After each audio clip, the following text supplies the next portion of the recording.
we remain steadfast in our commitment in delivering local news that matters, stories that inspire, enriching the lives of Filipinos in the Philippines and across the globe. This is your GMA Regional TV. Buong puso para sa Pilipino.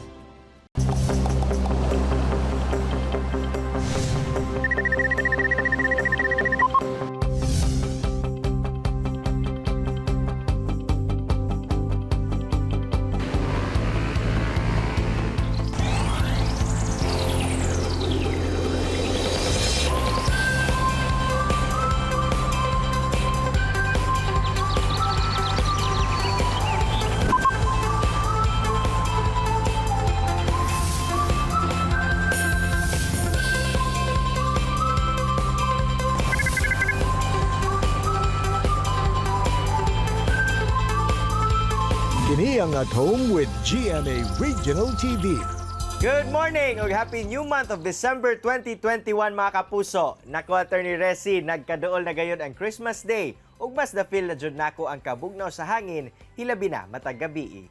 Mga dihasay, kay 24 days na lang, Pasko na! Happy 1st of December kaninyong tanan mga kapuso! And speaking of Kapaskuhan, karong bantaga atong suruyon ang usa ka miniature Christmas village nga dunay lahi-lahing mga disenyo. Kana ang atong atangan unya. Wow, excited pug ko makakita kana unya Attorney Resi. Samtang ako makahinabi karong buntag ang proud Mindanaoan ug giila karon isip youngest integrated bar of the Philippines National President, si Attorney Bert Estrada. Ug sa Bistalk naman atong makatsikahan si kapuso artist Yasser Marta ug sayro nato ang iyahang role sa bagong GMA drama series na Stories from the Heart, Love on Air.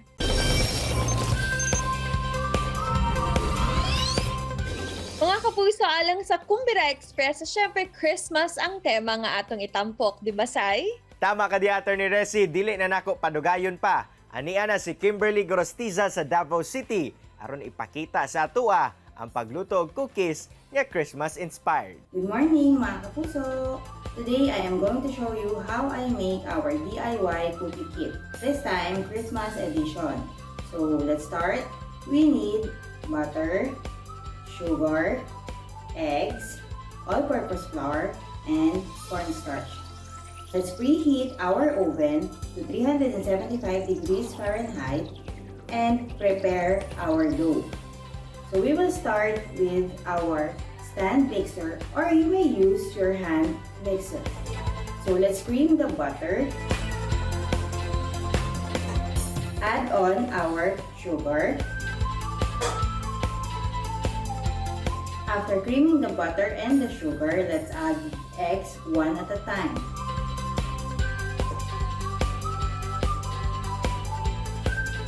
After mixing it, our dough now is ready. We will now transfer it to a cling wrap.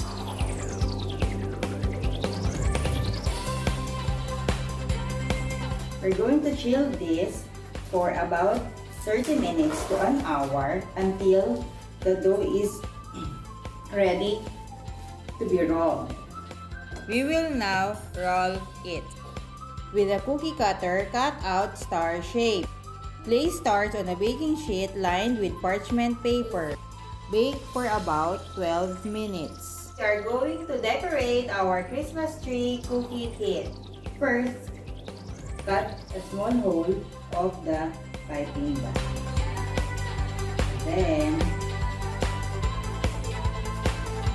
this icing will serve as a glue in each layer. So let's start by piping it into the cake board.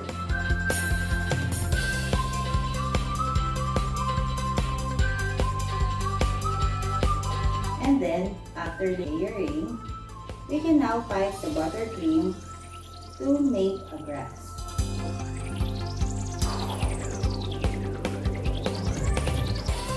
After decorating it, you may now finish off with the sprinkles. Lastly, top it off with the gold star. And then, you may put this in the refrigerator for about 15 to 20 minutes to set. Dust with powdered sugar for a snowy effect. So, our cookie kit Christmas tree is now ready to eat.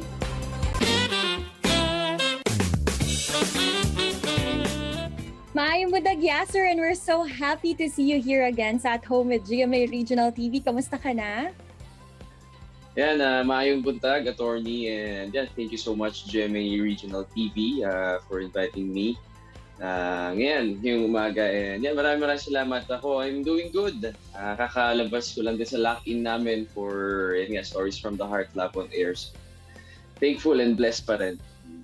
Maraming salamat kahit busy ka, may time ka pa rin para sa amin. Just an interesting fact lang pala, Yasser, no? Kasi alam namin you're half Filipino, half Portuguese. Pero meron ka bang mga bagay na natutunan from your Portuguese na lineage? May mga Portuguese words ka bang nalalaman? And actually, yes, yung dad ko, he's from Lisbon, no? Portugal. Well, ako kasi born and raised ako sa Saudi sa Riyadh. So hindi ko talaga natutunan yung and pag kami ng dad ko nag-uusap English din and Tagalog. So ayun, medyo mga basic lang, mga bonoit, ayan, bom dia. Ano yung good morning? Ano yung good morning? Bom dia, ang good morning. Dapat yung palang greeting ko sa'yo. Thanks for that, Yasser. Thank you, Ito naman, attorney. I know you've done a lot of work na rin sa GMA Network. What have you learned naman from your acting project dito sa My Fantastic Pag-ibig, tapos bilangin ng Bituin sa Langit? Yes. Well, ako rin kasi nagsimula ako talaga, open naman ako doon. Nagsimula ako as a talent. As a background, naglalakad lang sa likod bilang isang estudyante, sin extra. So, siguro through experience na rin, through the years na pinagdaanan, when you get comfortable na rin sa harap ng camera, sa tagal na rin ng sabi nga nila, we are at our best when we are relaxed. Ang dami kong natutunan when it comes to acting kay Direk Lorisa. And hindi lang yun, syempre, yung mami ko din sa Bilangin ng Bituin sa Langit, si Miss Ina Fileo, na isang napakagaling din na artista. So, pinakamalaking impact sa akin sa show at pinakamadami akong natutunan talaga sa Bilangin ng Bituin sa Langit. I'm sure ina-apply mo na yan ngayon with Stories from the Heart Love on Air. Paano mo pinaghahandaan yung character mo dito? Yes, with Stories from the Heart Love on Air, dito nga medyo bago para sa akin kasi yung mga past shows ko puro napupunta tayo sa leading man, mga cute na pagwapong mga subtle acting. Pero dito sa Love on Air, napaka-challenging tong role na to sa akin and very exciting kasi ako yung naging antagonist dito sa bagong show na to. So, bago sa akin and ang sarap niyang laruin kasi mas exciting mag-portray ng mga kontrabida roles. And with that said, Yasser, please invite naman lahat ng ating mga kapuso dito sa Mindanao to keep on watching Stories from the Heart Love on Air. Yes, mga kapuso natin dyan sa Mindanao, iniimbitan ko kayo panoorin ng Stories from the Heart Love on Air this November. This November ang simulan na namin. Kaya abangan nyo po, napakaganda ng kwento, kakaiba po itong concept na to at bago po to sa TV ngayon. Kaya panoorin nyo po at napakagagaling din ng aking mga kasama. Every afternoon po yan. Thank you very much, Yasser, for joining us again dito sa At Home with GMA Regional TV. Tutok lang mo mga kapuso, kayo mabalik pa ang At Home with GMA Regional TV. Kini ang At Home with GMA Regional TV.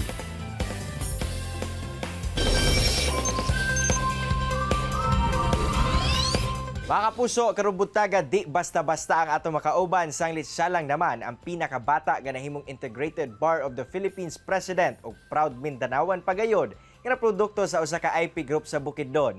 Sabay-sabay tang ila-ilahon si Attorney Bert Estrada.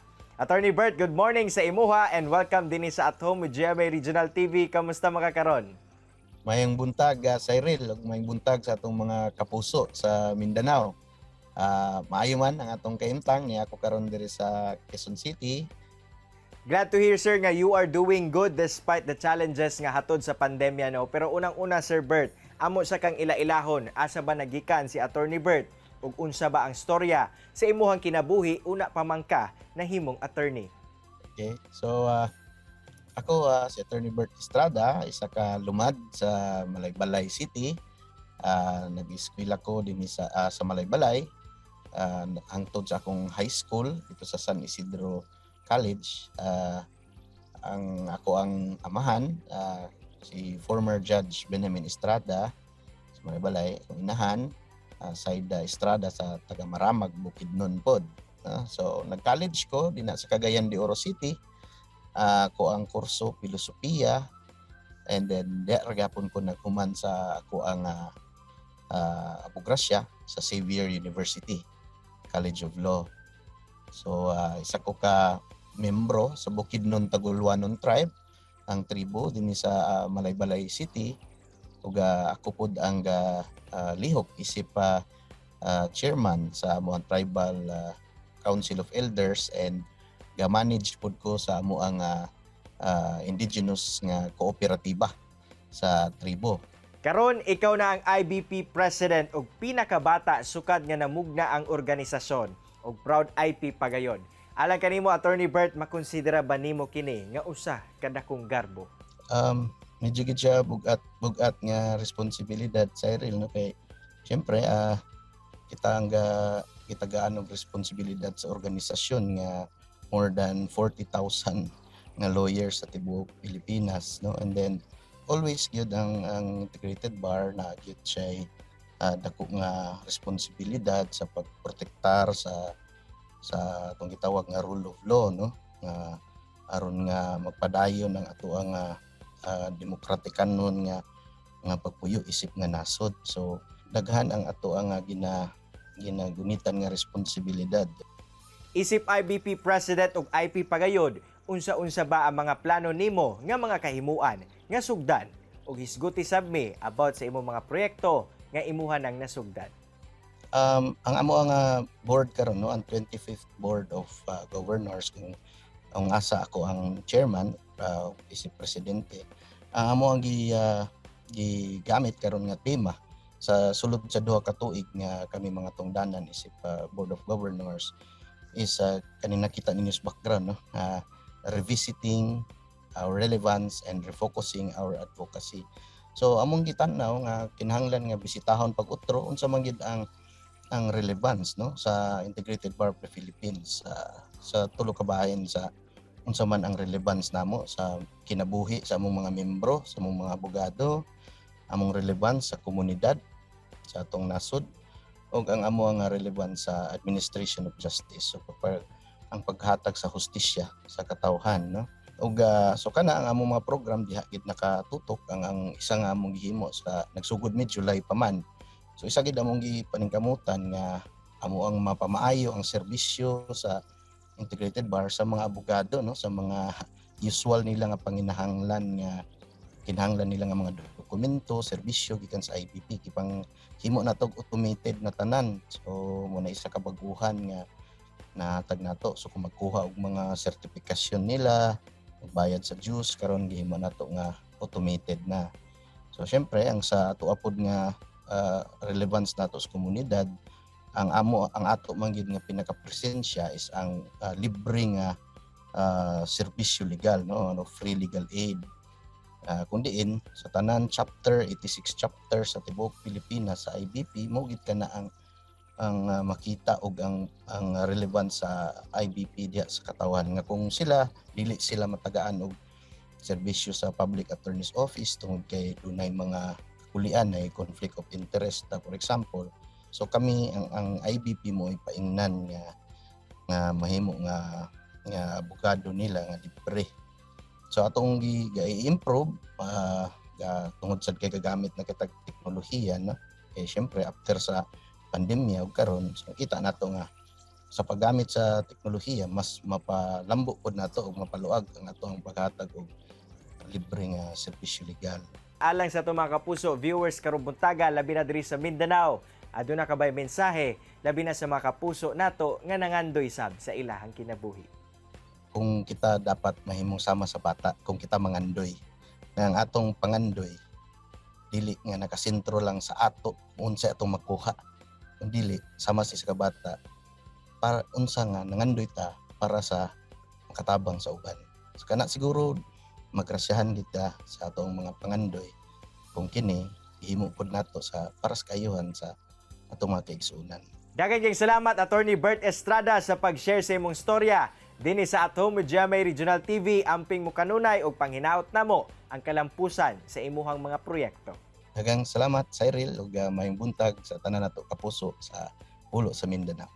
Mga kapuso, relax lang mo diha ha, kay mo balik pa ang At Home with GMA Regional TV. Kini ang At Home with GMA Regional TV.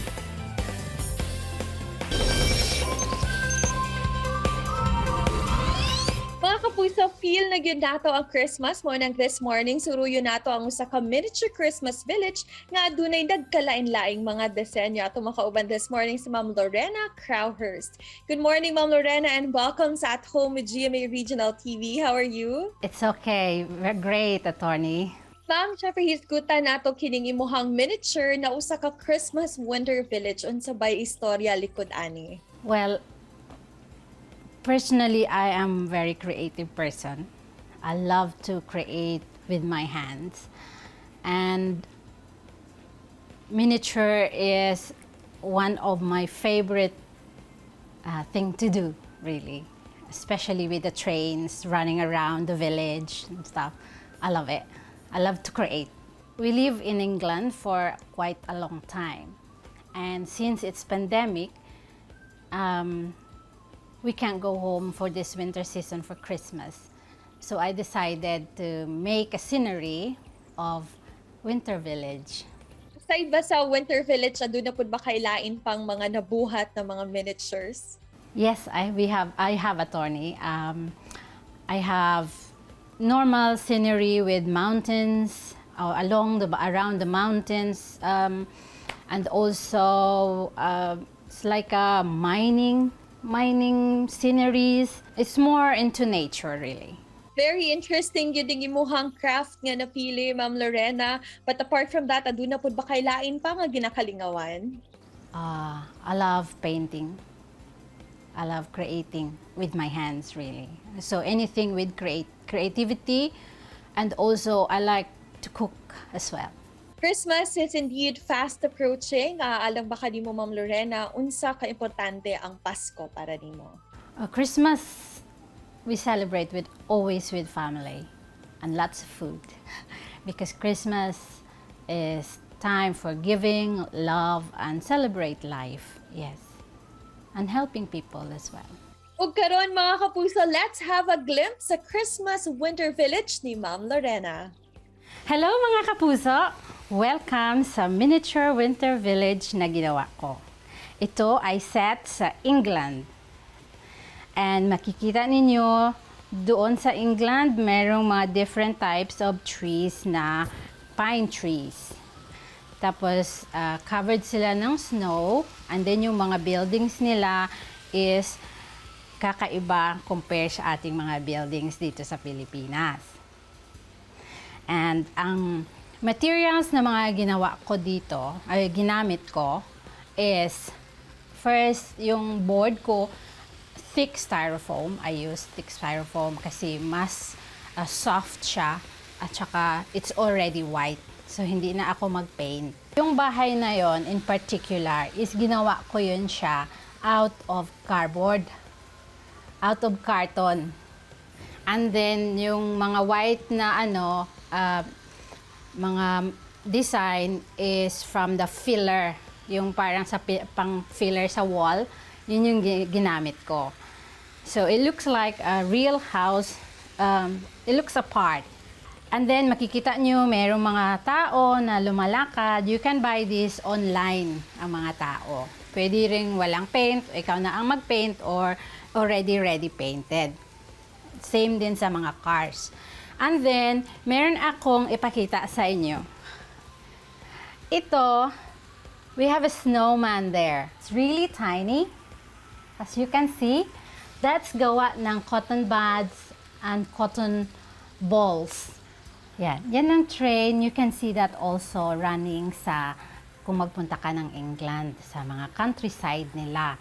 So this is very, very nice, cute. It's engaged size train or 1 by 150 size. Daghan kayong salamat, Ma'am Lorena. Sayog mga kapuso, Christmas feels is on nagayod tungod sa mga nindot kaayo na Christmas village nga gipasigarbo kanato ni Ma'am Lorena Crowhurst. Mensahe pod niya sa tanan natong mga viewers na kinahanglan positibo lang gihapon ta mga kapuso, bisan pa man nga adunay pandemya ug ato gihapon sa ulugon ang birthday ni Jesus Christ. Samtang Attorney Resi, truly hard work pays off. Kana ang gipamatud-an sa Proud IP og karon, youngest IBP President nga si Attorney Bert Estrada. Panghinaot niya nga pinaagi sa ilahang programa nga mas daghan pa silang matabangan hilabi na ang mga nanginahanglang IPs. Ug mga kapuso, padayon gihapon natong subaybayan ang bagong GMA drama series sa Afternoon Prime na Stories from the Heart Love on Air kauban si kapusong Yasser Marta. Mga kapuso, ang inspired nga kakaton kamo sa gi-share sa itong mga bisita karong buntaga. Sama na lang sa panultiho ni Oprah Winfrey nga the more you praise and celebrate your life, the more there is in life to celebrate. Mga kapuso, makita pagbalik ang atong episode pinagi sa pagbisita sa www.gmaregionaltv.com ug ayaw kalimot na mag-subscribe sa official YouTube channel sa GMA Regional TV. See you tomorrow mga kapuso, stay safe and healthy. Ako si Attorney Resi Rizada. Kinisab si Cyril Chavez. Buong puso para sa Pilipino.